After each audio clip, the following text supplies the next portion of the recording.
Welcome to another edition of Consensus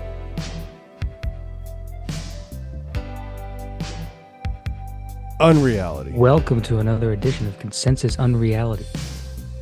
I'm Dave, and I'm joined by my co-host, Ben. I thought I was Ben, and I was joined by my co-host, Dave. You thought wrong. I'd always thought. A very exciting episode. Tonight, we're here to talk about the 2011 science fiction film In Time, starring Justin Timberlake, about time slavery. Never heard of it. It's a dystopian thriller. You've never heard of it? I don't think we're going to talk about that. Hell yeah. Yeah. So, I mean, because I do feel like it would be very easy to go there.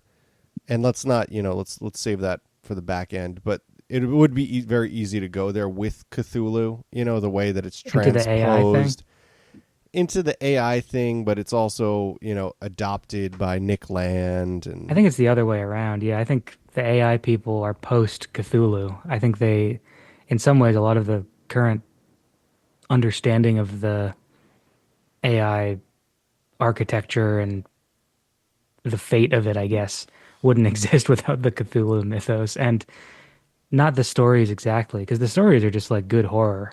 That's kind of what I realized in visiting a couple of them again, is that they're just like good science fiction horror stories, and the whole sort of mythos built around it by people not Lovecraft, mostly like after Derleth kind of came in and combed it into a franchise. I just think I don't know.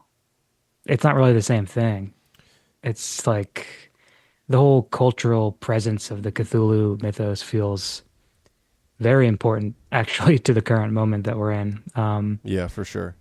But not necessarily the stories themselves, which are kind of just like except, unless you kind of want to compare Lovecraft himself to some of the figures that we see today, the sort of like, he kind of reminds me of like he may have been into looks maxing, I feel like. Yeah. Or he might have been on like sort of, I don't know. Because he was like kind of, even for the time, he was kind of like edgelordy, it feels like. I mean, Lovecraft's racism is so dead of a horse.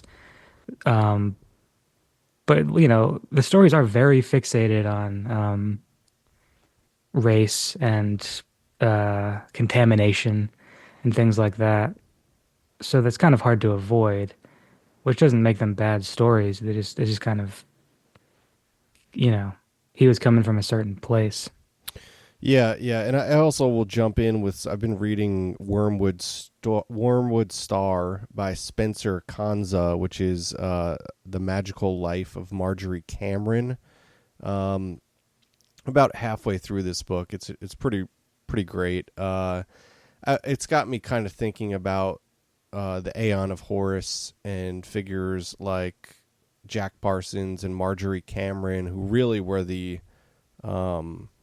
really carried the torch of what the Aeon of Horus would be, because a lot of the disciples of Crowley went in their own strange directions. Obviously, Frater it's funny, yeah, Akkad and how quickly he wanted to, like, Akkad wanted to move it on. It's like, all right, it's not the Aeon of Horus. Yeah, new fucking Aeon, dog. It's like after like thousands of years, we get like a 30-year Aeon. Yeah, woof, that was a quick one.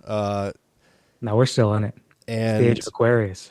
Sure. And also, Kenneth Grant, of course. But Parsons and by proxy, really after he dies, Marjorie Cameron, both really adopted that role of bringers and disciples of Babylon, and thought they were truly fulfilling the work of the Book of the Law in the world, which is it's interesting. I'd like to kind of jump back to that, but let's go back to the call. To me, when I revisited this story this week, what I find to be the most major contribution, and it's interesting too, you say like Lovecraft is a bit edgelordy. I see him as being almost like very online before online.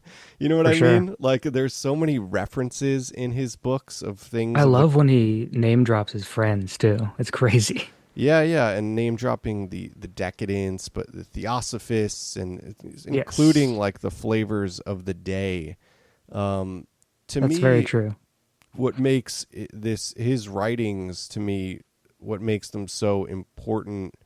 Obviously, the descriptive language of the horror is an incredible contribution, but also like the his contribution to the realm of like metafiction. You know, breaking Totally.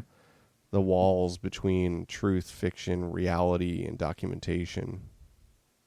Yeah, and the way that Call of Cthulhu is set up, being like a well, like a lot of stories, I think, from that era and earlier, it's a frame narrative, sort of, that then kind of zooms out and it's kind of cobbled together from these found documents. And I guess, yeah, in that way, it is sort of a meta narrative, but it also it feels